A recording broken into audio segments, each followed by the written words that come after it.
Well, hello. I am Darlene Honeyford. I am the program manager with Cancer Support Community, and welcome to our Cooking for Wellness, brought to you today by SourcePoint. And as you can see, we are not in person at SourcePoint. We are virtually today. We are really glad that you guys are here. And today's program is all about summer abundance. We are starting off with marinated Spanish olives, followed by low-carb potato salad, and then pesto corn salad with shrimp. So I would like to introduce Chef Jason Johnson, who will be doing the demonstration, and Lori Coleman, who is our registered and licensed dietitian. So Chef Jason is going to be started with those marinated Spanish olives. Perfect. Good afternoon, everyone. It is our pleasure to come to you in this virtual capacity to be able to share with you just a few really wonderful summer recipes. We want to be able to let you explore, even in your journey of wellness, we want you to be able to explore fresh ingredients, summer, what we call bounty and abundance, and how to put those ingredients to great use and still have wonderful deliciousness. These three recipes that we'll share this afternoon are packed full of flavor, but they're packed full of nutrients, in which our dietitian Lori will also explain to you some of the different value that these ingredients will be able to give to your wellness. So we'll start with these marinated mushrooms. And the good thing about these marinated mushrooms are you let them marinate, you make the marinade, you let these mushrooms hang out in this marinade at least 24 hours or more. And then because the makeup of mushrooms, they absorb whatever they're in. So all that flavor that you're going to infuse in here is going to absorb into these mushrooms. It's going to tenderize them. It's going to absorb the flavor. And then you can use these for anything. You can put them over a salad. You can put them over if you're grilling something on the grill, whether it's a steak, whether it's chicken breasts or shrimp or anything, then you can add these at the end as a nice topping. So they have a great versatile type of use, and they're very simple to make, and that's really what it's really about. So I have here some cremini mushrooms, and I use cremini because they just have a little bit more flavor to them. You could most definitely use your button mushrooms. You just want to make sure that you clean them very, very well. With button mushrooms or even these cremini mushrooms, you want to be able to rinse them off really well, or take a damp paper towel and rub off any extra dirt or any extra grime that's in those. And then with these mushrooms, the creminis that I have, I tried to make sure I had what I call smaller mushrooms. If you have some large ones, it doesn't hurt if you want to cut them in half, because you also want this to kind of be bite-sized. You don't want to try to consume a very large mushroom. So if you can, whether it's button or cremini, make sure you can get some smaller ones, or if you don't have that option, just probably cut them in half so that they're all about uniform things. So we're going to make the marinade, which is very simple. We're going to add in a little bit of water, and then we have some red wine vinegar,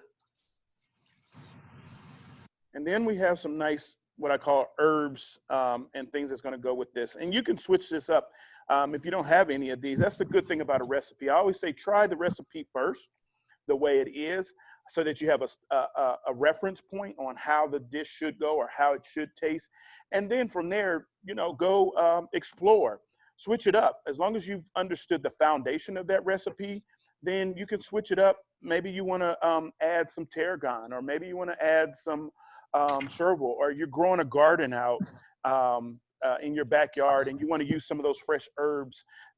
Most definitely you can do that. So we have some oregano, some dried oregano, and we have some dried basil. And like I said, if you want to be able to, the dried herbs, especially in something like this, because it's going to be marinating, it helps. And the fresh herbs would be able to give you a lot of boost of flavor. The dried herbs, because they'll be in this marinade and with the vinegar, and they'll be sitting overnight, they'll be able to help to what we call to those herbs to really enhance their flavor because they'll be sitting overnight in that. And with sometimes fresh herbs such as basil, once you cut it and chop it, it can alter its aesthetics. And we have some red pepper flakes. If you're one that can't stand the heat, they say get out the kitchen. No, in this case, if you can't stand the heat, then maybe what the recipe calls for, maybe you can't handle that, so you can back off of that a little bit, or you can keep it out. But it just brings a nice layer of flavor all the way around with those fresh herbs and helps bring those out. Then we're going to add just a tad bit of honey.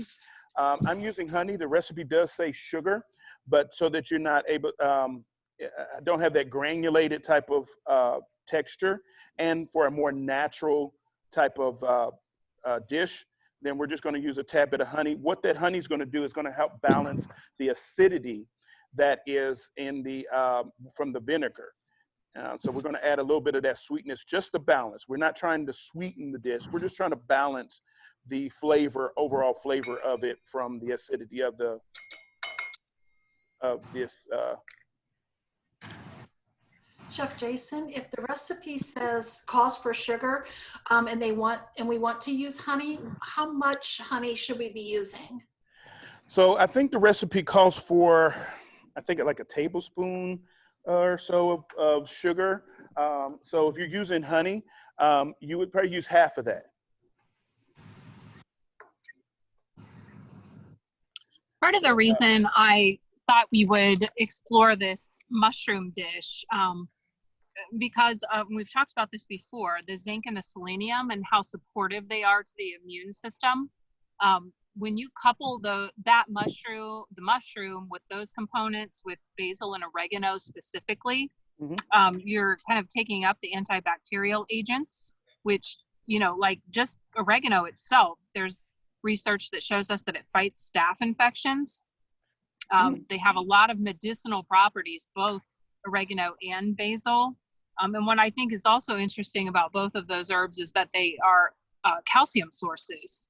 So broccoli and spinach are very bioavailable sources of calcium, but so are basil and oregano. Wow, good to know. Right. And see, and this is why it's very important that when you're making a dish, we do it for flavor. We do it for, for it to be a delectable dish, but also to understand that when you're layering certain ingredients, or you're being very intentional about, especially if you're on a journey of wellness and healthy living, then to understand how each ingredient not only layers flavor-wise, but they layer to also help enhance certain nutritional value and certain things that really help. So to even know that oregano and basil can help and are sources of calcium, you would never know that. And then to be coupled with these mushrooms just enhances everything while tasting delicious. Right. I do think that you mentioned a good point, Jason, in that it's an intentional move that makes the difference. You could be enjoying those things absolutely without knowing the positive health benefits, but when you do know, and then you put that dish together for yourself with the intention of enhancing your well-being, in my opinion, it's amplified when it's intentional. I'm going to add a little bit of kosher salt, and then I'm just going to add just a couple of grinds of black pepper in there.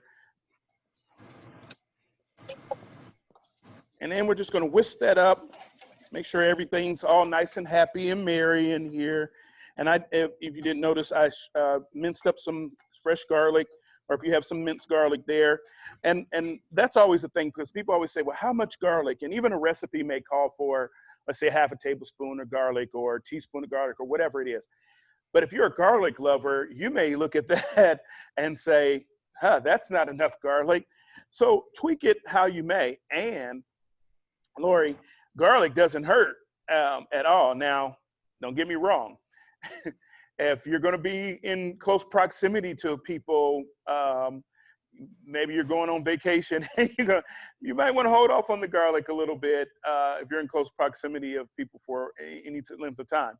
But for the most part, garlic is not going to harm you and is very good for you.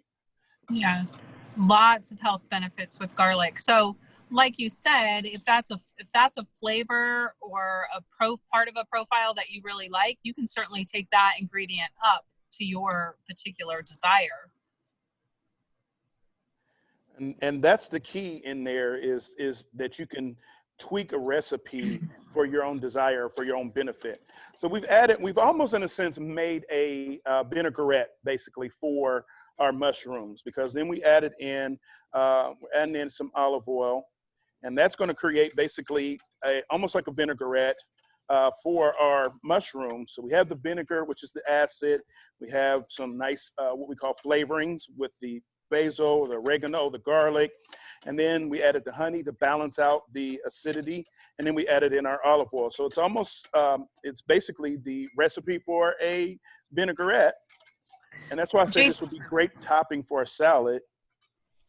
Jason, I'm sorry to interrupt. Someone asked if the mushrooms were cooked prior to marinating. No, they were not. Yeah. Okay. We washed them really well and rinsed them off and let them dry. And that's the key. If you do wash your mushrooms, or you have them in a colander in the sink, and you have like a spray attachment, or if you're rinsing them really well, you want to let them hang out there so that they're able to then dry. Because mushrooms are very absorbent, they're going to soak up any type of moisture. And so because these are not cooked, that's why you want to make sure that they have been cleaned very well in that stead. And then once they've been cleaned, or like I said, if you don't want to wash them, rinse them, you can take a damp towel or damp paper towel and just really kind of scrub the tops of them. I removed the stems in mine if they were large stems, and just kept the caps. And then, like I said, just let them really make sure they dried out. And then we're going to put them in the marinade, and that's good. And just let it sit for at least 12 to 24 hours. And so that's really it. Like I said, you can use this the next day. You just put some plastic over it in your bowl or a airtight dish, and really just let it hang out, and then pull those out and be able to use. It'd be a great snack. Like I said, you can use them in as a topping. You can add them in a salad. You may want some arugula or some spinach and some peppers, maybe some roasted peppers. That right there could be a salad. And because your mushrooms are already been marinated, then you kind of have a built-in vinaigrette. You just toss some, like I said, some spinach or some arugula, and maybe some roasted peppers. I mean, that right there, maybe some feta cheese. That'll be a great dish right there. Nice, quick summer dish. So nice, quick, and simple. And we'll let these hang out. Any other questions?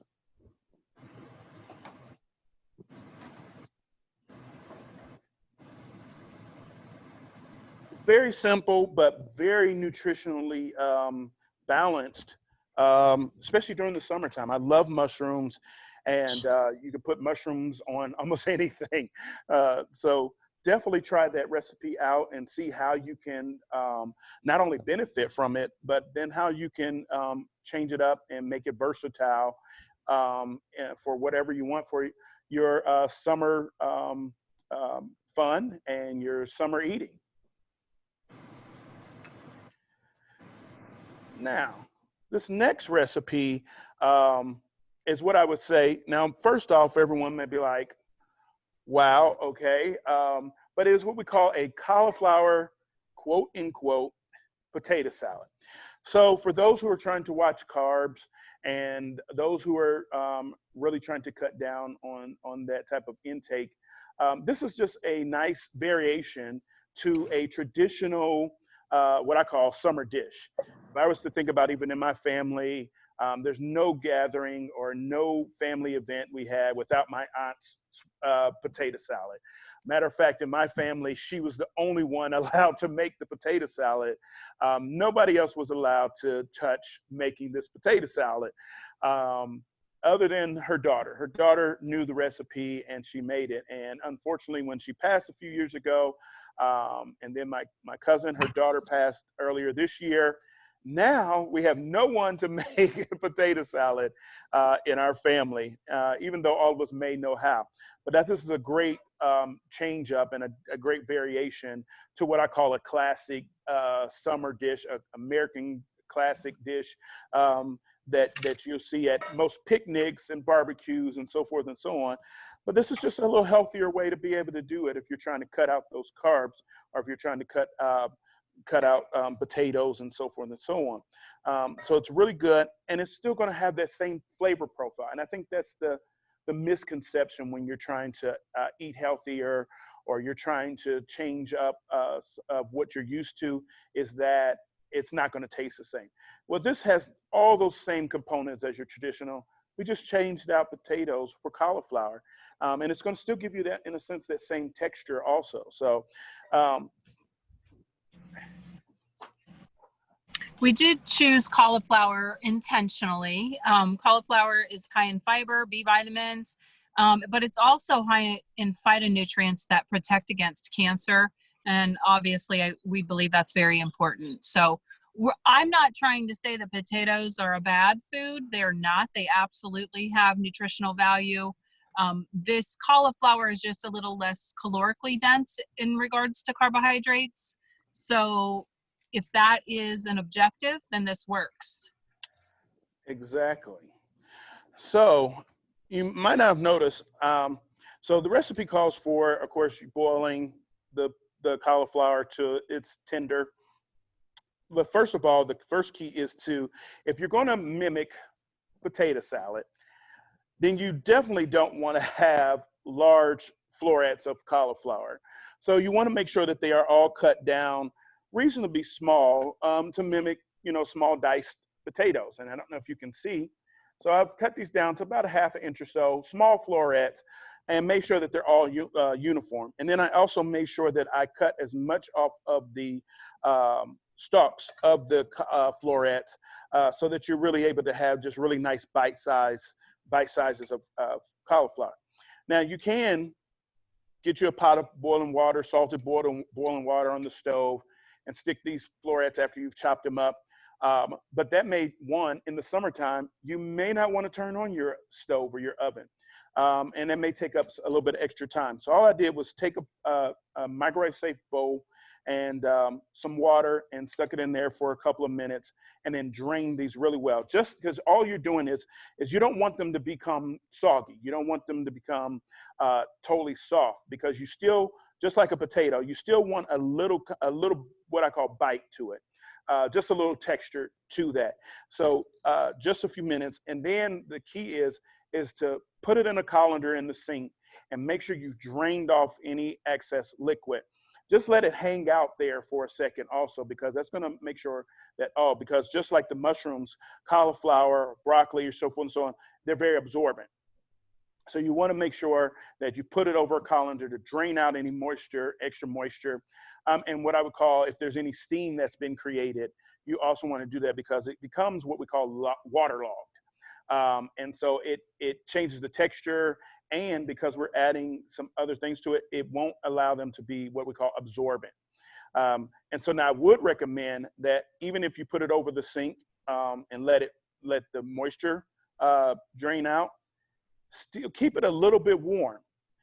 Even when you're making regular potato salad, it's always best that after you've cooked your potatoes and you've drained them and you've made sure all the liquid's gone, keep them a little warm, because as you add your mayo base or whatever you're tossing it in, it helps to absorb those flavors and absorb that, what we call that sauce, into it a little bit better. So our cauliflower is just a tad bit warm. It's not hot. It's just a little bit warm, because it's best to make it, I always say potato salad, or in this case, cauliflower salad, it's always best the next day, because it's had an opportunity to absorb all those great flavors. So we have our cauliflower nice and chopped up, and then we're going to make what we call the sauce. And so just like your regular potato salad, We have some, you can use some olive oil mayo or a low-fat mayo, whatever your preference is. Someone may ask, can you use like a Greek yogurt or so, which I wouldn't be against it. You just have to, as far as your own taste, it will change the taste up just a little bit than what we're all used to. But it could be definitely, it's nice, it's creamy. So it could also be an alternative to this if you don't want to use mayo. And then we have a dill pickle. We chopped up, minced up very finely. Of course, if you don't want to do that, if you have some dill relish, same thing. Add some dill relish or chopped up dill pickle to your, and if you notice, I'm not making this in the same bowl. Whenever making like chicken salad or potato salad or so, it's always good to make your sauce, in a sense, in a separate bowl so that you can gauge once you mix it. If you don't want to add too much, you don't want to add too little. So it's best to be able to make it in a separate bowl and then be able to toss it in there so you're able to control how much you're putting in. And then, like any potato salad, we have some celery, a couple celery stalks. And we just, the best thing is that for me, even for me as an eater, not even just as a chef, I like uniformity. I don't want to like bite into something like a composed thing like this and say a big chunk of celery and then small pieces of onion. So you kind of want everything uniform so that in every bite, you're able to, one ingredient's not overwhelming the other ingredients. Jason, I was going to mention when you were talking about the mayo, the way that this is specified as olive oil mayo. The reason I believe that it's that way, olive oil is higher in monounsaturated fats than soybean oil, and that's traditionally mayo is made with soy oil. Yes. So that would be of benefit in regards to lipid profile. Like what we know about monounsaturates is that they consuming those as opposed to saturated fats gives you a better, usually a better lipid profile in regards to your blood lipids. So that's why the monounsaturates are preferable, and that's how olive oil gets its top billing when you're talking about fats. The same calories. I don't know, people may think that it's lighter. It's actually not. So fat has 9 calories per gram as opposed to 4 with protein and carbohydrate. So olive oil mayo will look the same calorically and fat gram wise. It's just it's a different fat profile. So more monounsaturated fats, which are preferable. Got you. So with that being said, so monounsaturated fats are good for us. So in that sense, it's a good choice, but in that regard, but as you said, it's not going to be any different calorically. No, correct. It'll be the same amount of fat and same amount of calories from fat as any other kind of mayo. Good to know. Yeah. So when you see these, because now I noticed that there's a lot of different products out there. You have what we call your low fat, but a lot of those low fat, like mayos or things like that, are higher in sodium. Absolutely. When you think about like palatability, the things that we like heavy fat, we like salt, we like sugar. And so when you change one of those components, whatever marketing, tool is in place. So if you're looking for, say low sugar, you may have sugar substitutes or you may have a lot of salt. It's usually one or the other when you've got a traditional product that's been modified and marketed for a certain health reason. So you do have to be careful. You've got to read your labels. That's always a good idea. Yeah, I think that's probably one of the biggest things is that sometimes marketing wise, you'll see certain products in the store, and at first glance, you're like, okay, this is healthier because it says low sodium or this says low fat or so, and you go with that. you know, with good intentions, but it is about making sure you read those labels, making sure that, you know, in some aspects you may be what I call saving, and as far as calories, or you may be lower in fat, but you've kind of sacrificed where it may be higher sodium or higher sugar levels. So would you say that is it as a dietitian, when somebody's having to make that decision, is there one thing to, and I hate to use the word sacrifice, but if you had to stand there in the aisle and make this this decision, is it really more personal based on what you're looking for as far as your particular diet or your journey, or is there? I would say yes. It's very individualized and it's very personal. However, a guiding thought would be to stay as whole and natural as you can. So kind of the huge red flags for me are sugar substitutes, preservatives, and artificial colors, artificial flavors. So I try to, because you can stay away from those things 100%. You're not going to really probably be able to stay away from sugar or salt. You can certainly stay away from added sugars, but there will always be a natural source. You know, a carbohydrate is going to be a natural source of sugar. So guiding thought, whole and natural, and avoiding things that are man-made. Good to know, because, you know, anymore in the store, it can be daunting for a lot of people who are trying to do better or eat better, and having to make those decisions in the middle of the aisle, and can be overwhelming because there's a lot, whether there's a lot of different names or different brands that are doing different things or different lines of products, and it can be a little bit more overwhelming trying to make those decisions while trying to do right. This is true. Very true.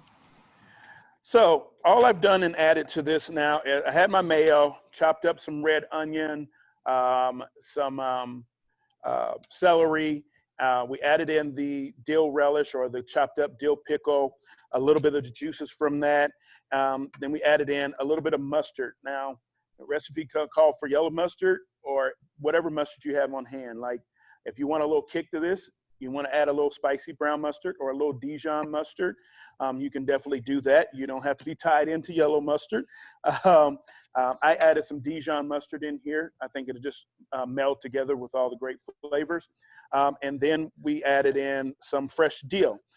If you don't have or have come across any fresh dill, you can definitely use, it's kind of nothing like fresh dill. It's just very fragrant and lends to it. If you want to use dry dill, you can definitely use dry dill. You just want to remember that when you're using fresh to dry, that you'll use less dry because it's considered concentrated than your fresh herbs. Then the other part of that, it also depends on how long you've had those. One thing people don't realize is that even though you may have dried spices and herbs, that the shelf life of those, or they can last at least a year or so, but certain herbs and certain spices, dried herbs and dried spices, because there are natural oils in those, it kind of faints the older they get. And so you'll find yourself having to use more in order to kind of get those flavors out of it. So you want to keep that in mind. So we've added that in, and then we have some runaway egg, runaway hard-boiled egg that we will add to this and chop it up. And this is going to be what we call our sauce, just like any potato salad that you would make for your family. Like I said, the only variance is that we're using cauliflower instead of our normal potatoes. I'm going to add that on in. We added in a little bit of salt, a little bit of pepper, and just to season it. I always tell people, you taste it as you go when it comes to salt and pepper, because after you've added in what we call your flavorings, because salt is only meant to enhance flavor, not to bring flavor. And so you have to start by building some type of flavor. So if you notice, I added in all the herb spices and all that kind of stuff, and then you kind of add just a little bit of salt to bring those out. That helps you control your sodium. Perfect. So now we've added this in. If you wanted to add a little bit of garlic to this or some garlic powder, that would be great too. A great way to bring out some more flavor. We've got our, and now because I made my sauce in a separate bowl, we can add as much as we need. Some people like their potato salad a little wetter, and some people like theirs not as much. So you can kind of gauge that, and that's why I do it in a separate bowl. And you're able to kind of see. And if you're doing this, of course, while the cauliflower is kind of still warm, it's going to kind of absorb some of that. And especially if you do it overnight, once you put it in the refrigerator, it's going to continue to absorb. So even the next day, if you made a little too much of your sauce, if you come back the next day and it's not as what I call wet as you would like, then you have that dressing on the side to kind of add to it and make it the consistency that you would prefer. This looks amazing. I didn't even use all of what I prepared, and this looks, it's a really great consistency. I don't know if anybody can see. And we just add that to our summertime bowl. You know, when you're making having a picnic or a summer dish, you got to have that nice clear bowl so that everybody can see your wonderful creation.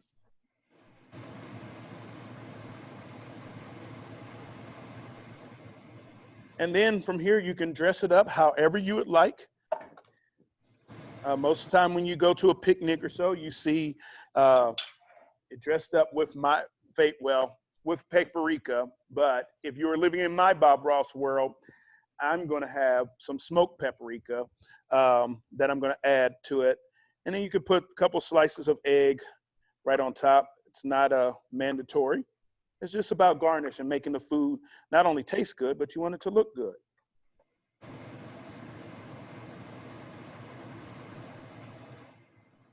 And voila. A couple sprinkles of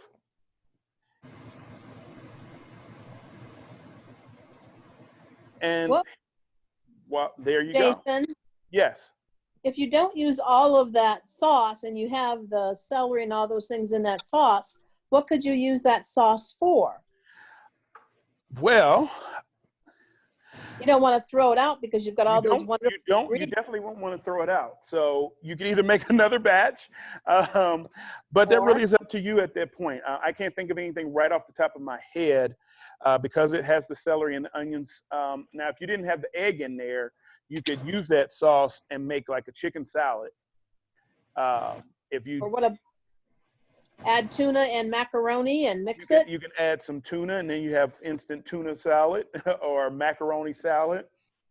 But yeah, use it up. So I don't know if you guys saw, this is the final product. It's good. Looks like potato salad, but it's with cauliflower, and very exciting. And I definitely would highly recommend it to be put in your rotation for really nice summer dishes. Make it a conversational piece. I think that's the one thing, a mantra that I have of mine, probably since culinary school. It's a James Beard quote that says, "Food is our common ground. It's a universal experience." And so I always believe that being at the table or being at a gathering where food is the centerpiece, it allows for conversations to occur, and it could be a conversational piece that brings all people together.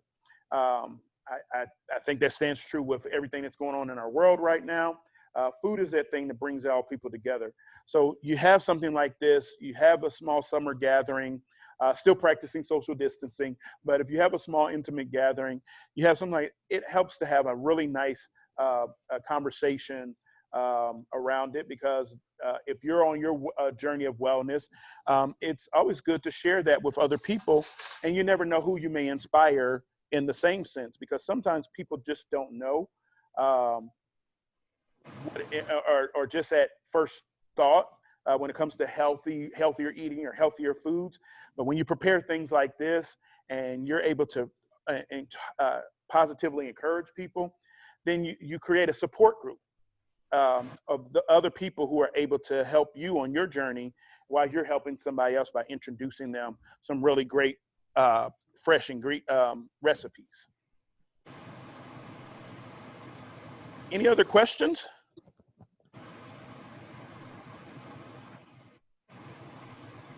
Perfect.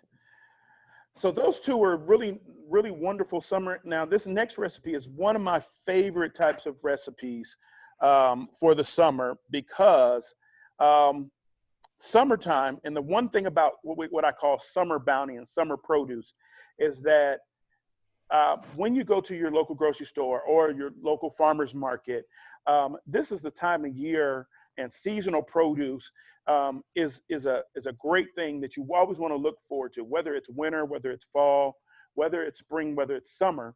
But you want to always pay attention in your local grocery store of what those items are, what those seasonal ingredients are, because one, you're going to get your best value. Two, they're going to be more nutritionally best for you because they've been harvested at their peak.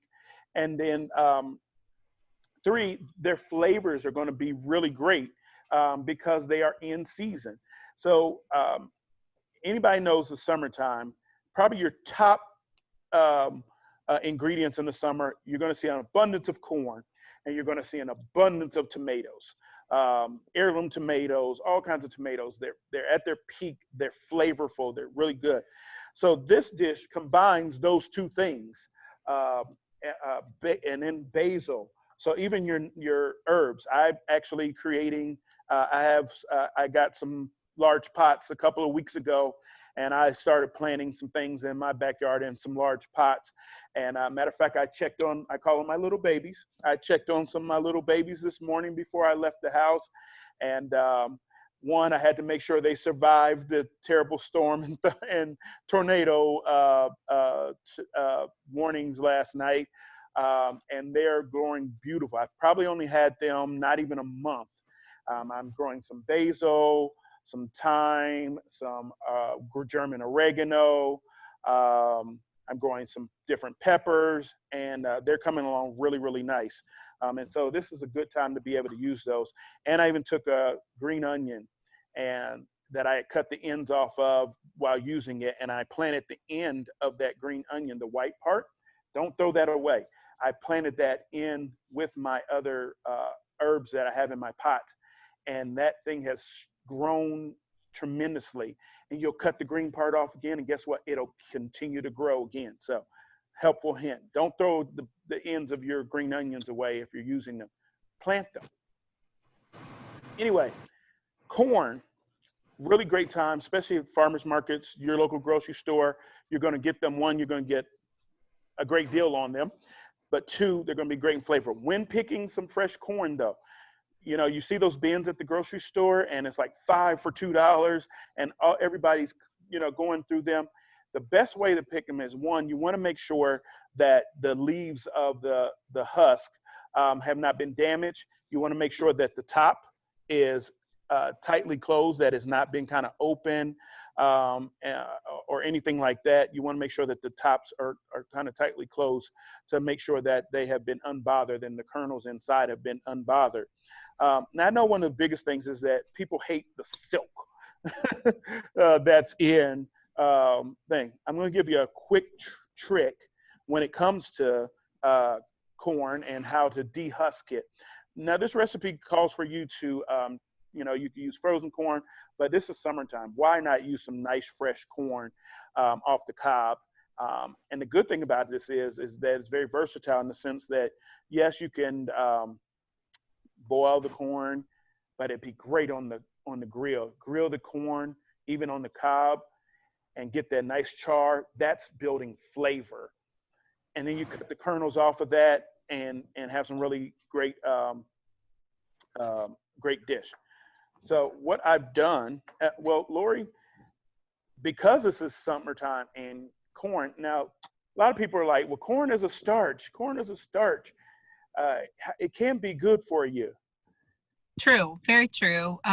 Yellow corn promotes eye health by providing carotenoids. Two of the main ones are lutein and zeaxanthin. So, in moderation, I believe that, especially like you said, it's summer, you can buy it fresh. It's going to be very flavorful. It's going to be something to use in moderation seasonally. So I think that's the key, and I'm glad you mentioned that, but you said in moderation, because I think a lot of things people hear from other things are not always reliable sources, and they get scared when it comes to that, because they're like, oh, this is bad for you. And I think it really just comes with that word of moderation and understanding that before you just totally I guess throw away certain things. Exactly. I believe that wholeheartedly, that, a serving, your body is built to handle a serving. We just need to know what that serving is. And you can certainly, the clinical definition of moderation is 2 times per month. So if you consider something an indulgence, then you would want to follow that guideline. So if corn comes into your ideas of that food being an indulgence, then if you had, this pesto corn salad with shrimp twice a month, you would be feeling just fine about that. See, so it's all about the word moderation. And another word for that is balance. Good Exactly. balance. No, you can have this on a regular basis, but it's not going to hurt you, Right. Exactly. It's a whole natural food. It's a whole natural, as I say about potatoes, I mean, you can look to minimize them into moderation if your tendency is to overdo them or do them too much, but they're still a whole natural food, and I don't think that they need to be avoided in total. Great. So while I'm preparing for my corn trick, we're going to make what we call a quick, simple pesto. Now, you mentioned earlier about basil, Lori, being offering up as a source of calcium, though. But what else is basil good for, other than it smells wonderful? It smells wonderful. You get a ton of vitamin K, manganese, iron, vitamin A, vitamin C, and this is another interesting thing about basil, omega-3s. Really? In basil? Yes. Yep. So, we know walnuts are a good source of that type of fat, but basil is as well. Now it's minimal, but it's there, and it comes in conjunction with all of those other really nice micronutrients. So you can't overlook that. It's a fabulous ingredient to include.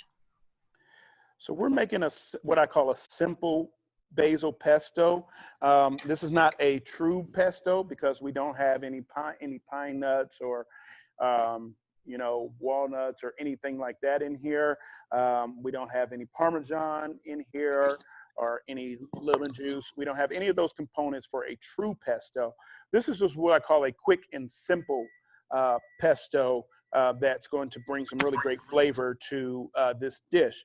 And so all it is basil, fresh basil, and some garlic. I have some garlic clove in there, a little salt and pepper, and then we add our olive oil in there, and then we have my handy little miniature food processor.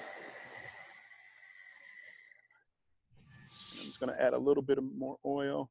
Now, if I was in Italy, they actually never do it this way. They have first of all, some really great basil, and they tear the basil instead of chop it. They tear it just a little bit, and they take a mortar and pesto, and they literally just grind it. And so that really brings out a lot of great, rich flavor. They take the garlic and they make like a garlic paste in the mortar and pesto. And it's really, so their pesto is way different than what we're used to here. So like I said, I'm just taking a little bit of Now, if you don't have a lot of basil, and let me tell you, you can make a pesto also by, if you have some spinach, say you don't have a lot of basil, or say half the basil that you have is kind of wilted and not the greatest. You can substitute maybe half with spinach, or you have some arugula. I've made many types of pestos. I've made spinach pesto. I've made arugula pesto. I've made a collard green pesto. I've made a lot of different pestos with some really nice greens. As long as you want to, it goes back to the thing that if you know the foundation of a recipe, then you can switch out and make alternatives to that.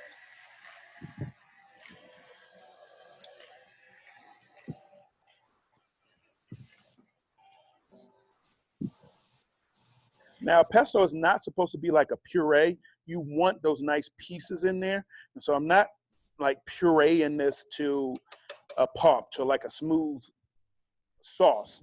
I'm just doing it enough to where the basil is nice and chopped up and the garlic is chopped up.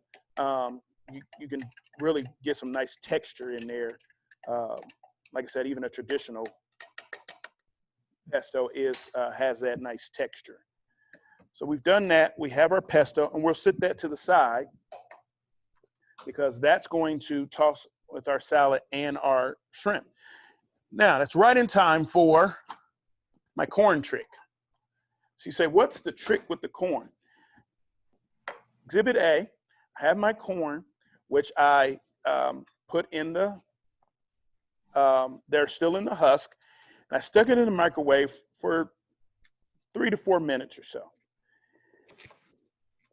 Cut off the ends, and literally you should be able to push your corn right out of the husk, and no silk everywhere.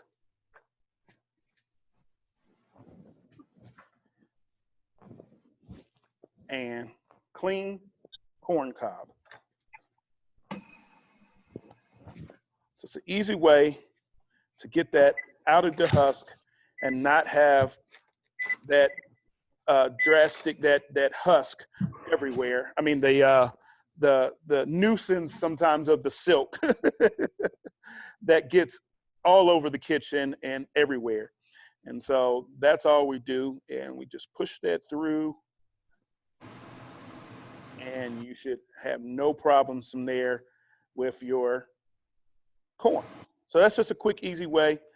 And then from there, you can grill it. You can do whatever you're going to do with it from there. So in this case, we're going to just, it's still a tad bit warm. So I'm going to, old trick of a bowl. I don't know if many people have done this before, but you take an inverted bowl and you use that to take your kernels. So take an inverted bowl in another bowl, stand it up, and then you're able to cut your cob. Now I've seen there's a gadget out there. Literally, you take it and it goes right down your cob and gets all the kernels off for you. Now I'm not doing this in a bowl, hence why my kernels are going everywhere. Let's switch out.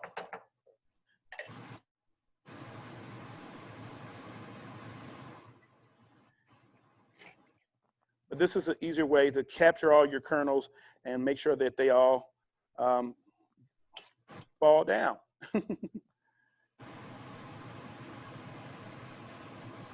Cut that right off the cobs. As I mentioned before, now don't throw this cob away. That's not waste.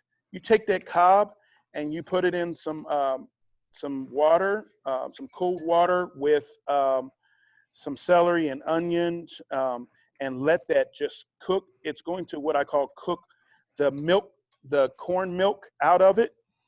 And that can be flavored, what we call like a corn broth, that you can make a really nice corn chowder with and bring some flavor to making like a corn chowder later on. So if you have a bunch of corn this summer, you could do this dish. You could save these cobs, let it cook down, and then make a corn chowder. It'd be almost like a corn broth as the base of a chowder. Why is it, I felt like when I said chowder, I had to get like that Boston accent, chowder. All right, so we have our corn. And then from here, we'll toss this together with some red onion. Dice some red onion. And I like having those little pieces, like you don't want to have just just individual kernels. So you have those really nice, like when you cut that off of there, you have some that are still stuck together. I think that's called character. So, you don't have to break those up. That just creates character. You got some red onion because this is going to add good flavor, but it's also going to add color. Nice, vibrant color. That just speaks summertime when it's really nice, great colors involved. And that's the good thing about this, really nice color. Let's see. Got some red onion. Then we have our cherry tomatoes. We'll toss. Then what we'll do is we'll take a little bit of our pesto. Take a little bit of our pesto. And we're going to toss our a little bit of our pesto in this. And then we're going to reserve the rest of it for our shrimp. A little bit of salt, pepper, and then we'll take a little bit of avocado. Now, if you want like some lime juice or something like that, that would be a great addition to this. Take some lime juice and squeeze over this too, because a little bit of that acidity will pair well with this, and it will help the avocado that's in here. It will help it to not turn brown because of the acidity. We'll take our avocado and we'll cut it into chunks, right in its skin.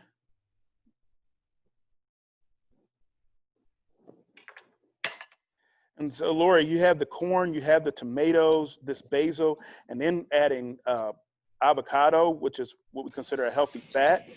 I mean, we're getting all kinds of stuff in this one dish. I know.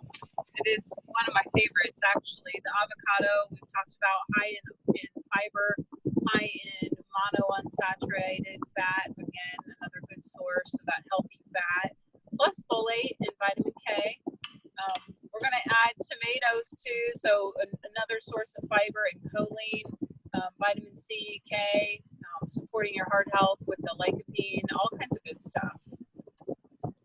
This is a great, very nutrient-dense dish. And that's the key. It's nutrient dense, and you wouldn't realize it. You just think, oh, that's a great summer corn tomato salad, but not realizing that it's packed full of nutrients as well as great flavors. Very true. So while that's kind of hanging out, we have our skillet over here that we've preheated. And you don't have to use a skillet. You can fire up your grill. And I think even the recipe calls for, you could put these on a skewer and put these in the grill and really,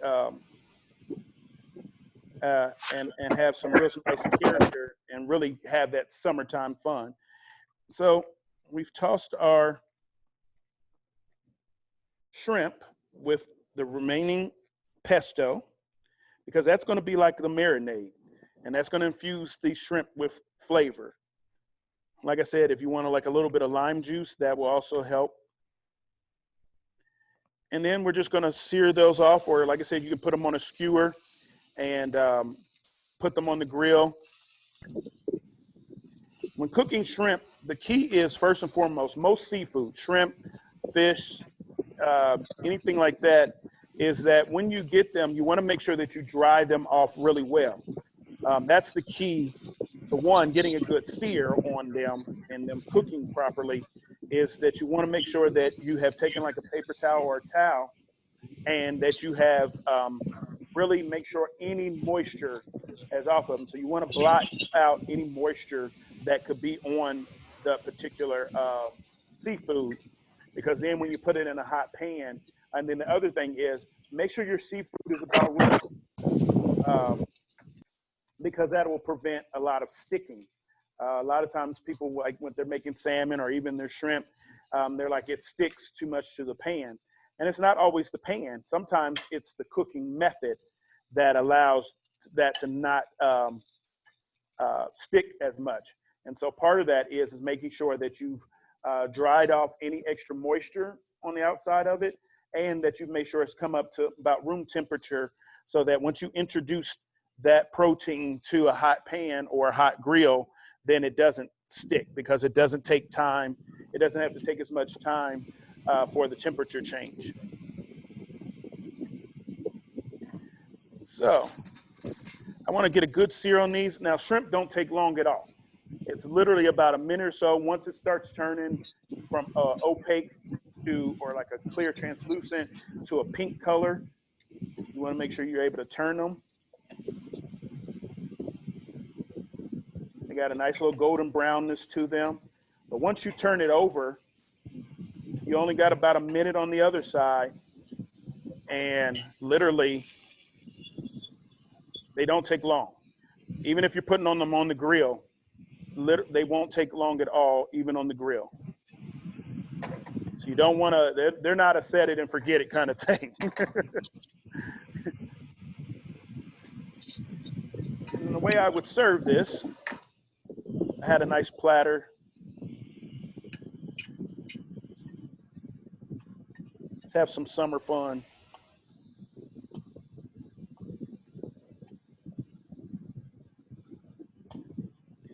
Now, if you had the skewers, you could take your skewers and put them right on top. We're just going to present this in a whole different way. Just we'll add them to the top. But the good thing about these is that you can make these whether you're doing this indoors, whether you're doing these outdoors. All of these recipes are that versatile for you to be able to do them, and they take no time as far as prep. And the ingredients are very easy ingredients to be able to handle. So our shrimp is done. We're just going to stick those right on top. If you have some guests coming over, they're going to really think you are the host with the most, or your family members.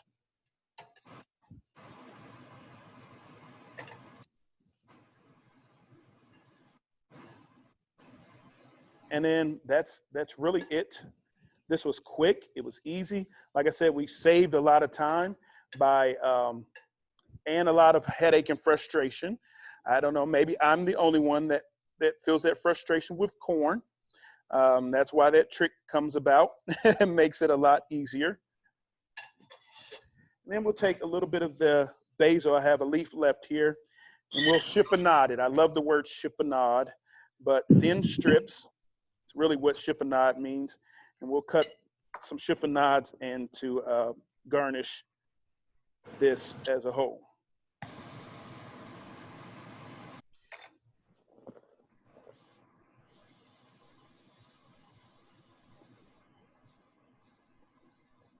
And this right here, this dish here, I really enjoy because it screams summer.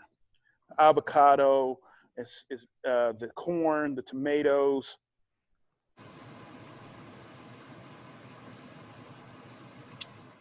Gorgeous. Chef Jason, we have a question. Was that a raw shrimp or pre-cooked?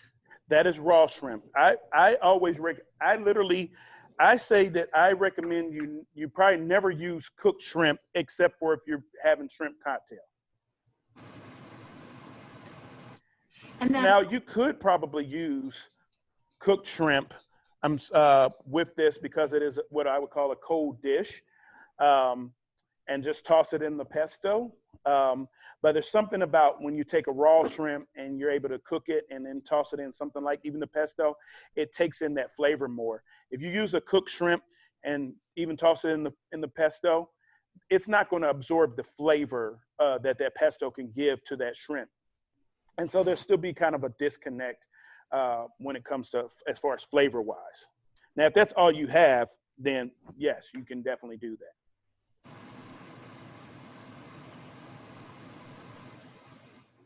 Any other questions about any of the recipes that we've done today? Somebody did ask, how do you make collard green pesto? So collard green pesto, like I said, the same method as a regular pesto. I mentioned earlier, when you're able to learn the foundational principles of a particular recipe, for instance, a pesto, we know that you have that leafy green, which normally is basil. You have garlic. You have your olive oil. You usually have some type of nut to bring some nuttiness. So normally it's pine nuts, or I've used almonds. I've used cashews. So something like that. Usually use some type of Parmesan. Now, when I make a collard green pesto, I actually don't use any Parmesan in that. And then I always use a little bit of lemon juice because that helps to bring out a lot of flavor. So with a collard green pesto, I still follow the same rules of making a regular pesto, but instead of basil, I'm using collard greens. Now, I will say that one thing I do differently than I would a traditional pesto is that I will blanch the collard greens, because collard greens can be bitter and they're a little tougher than your basil. Then I take the collard greens, I cut them down into strips or small pieces. I put them in I cut them into strips and then put them in some boiling water for literally about a minute or so, just to tenderize them, take a little bit of the bitterness out, and then immediately immerse them into some ice water. That's blanching. It's going to slow down the cooking. It's going to brighten up and heighten the color and the bitterness out of those collard greens. And then once you've taken them out and put them in the cold ice water, then you'll let them drain, chop them up a little bit more. Then you can add them to your food processor and then add all the other things. Like I said, I switched it up when I did the collard green, and I actually used cashews.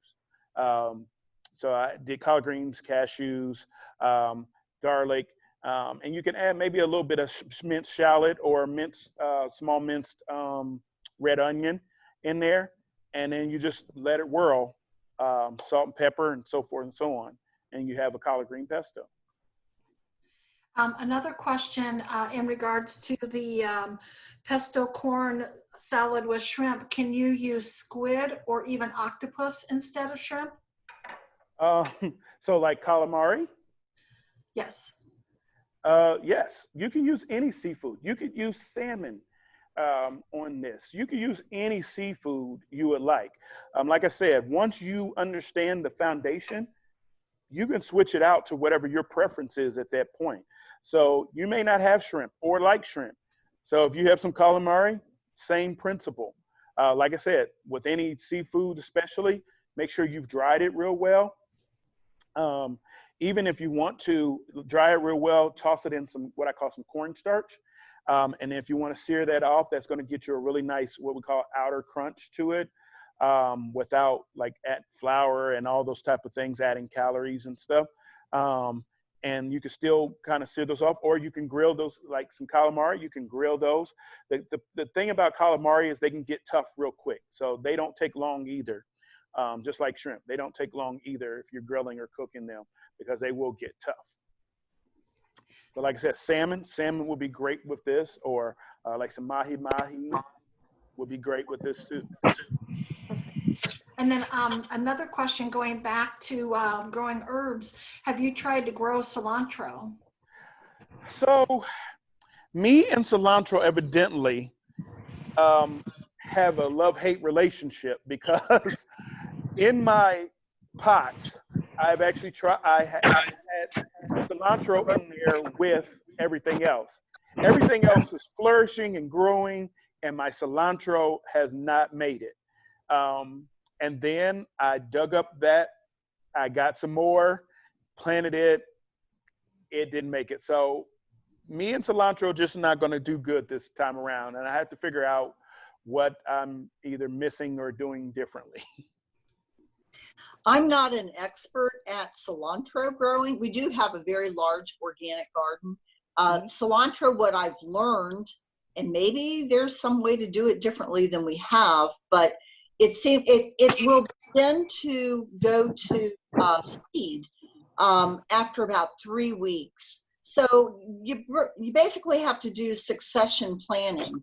You plant the seeds, they come up, and you're only going to be able to use the cilantro for a couple of weeks. And then it gets real wispy. The leaves get real wispy and small, and they turn into coriander. So by doing succession planting, you can have it for a longer period. It's just every 2 or 3 weeks, you're going to cut that down, or you're going to let it go to seed and become coriander seed. And then you're going to have your next crop. So that's what I've learned anyway. And I did not plant my cilantro from seed. I actually had some, it was already part planted, and then I planted it, but it just didn't make it. I don't know what happened. Everything else is flourishing that I got at the same time. And so I don't know what happened there. So maybe if I start from seed, and plant it and actually see it come up from there, maybe I can definitely try that. Well, if the plants only last for a few weeks, they may have already been Yeah. Might have been close to harvesting and you needed to start all over again. When you I got guess so. I don't know. And I really was looking forward to it because I use cilantro all the time, and I was just like, I definitely, because my intentions was that I give the grocery stores a lot of money when it comes to fresh herbs. And so I said, well, why don't I just grow these myself? And so that was part of my reasoning for planning a lot of things, and just to be able to have that at my disposal as a chef, and to be able to enjoy that from that, and that I had the control in a sense of those particular items. But cilantro has just not been my friend. Okay, does anybody have any more questions for Chef Jason or Lori?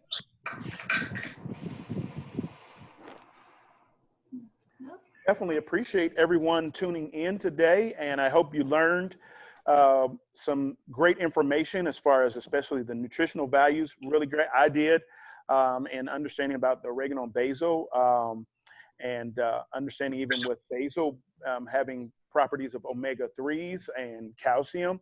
So I hope you were able to take some notes, and you're able to be a little bit more intentional about the recipes that you're utilizing, or the food that you're cooking in your kitchen, and understand that every ingredient that you're applying is also adding to your health, as well as that they're great, delicious dishes. So definitely try these out. Let us know if you've tried these out at home, how they came out, if you made any variations. We'd like to hear that too, to see what type of inspiration you got from these dishes and how you made them your own. I always say this, but in the Bob Ross world, he always said, in your world, maybe you have little trees here. So in your cooking world, maybe you added something different to create your own. That's definitely highly recommended. We appreciate you, and we thank you for coming and spending your afternoon with us and learning a few new healthy recipes. Thank you. Thank you.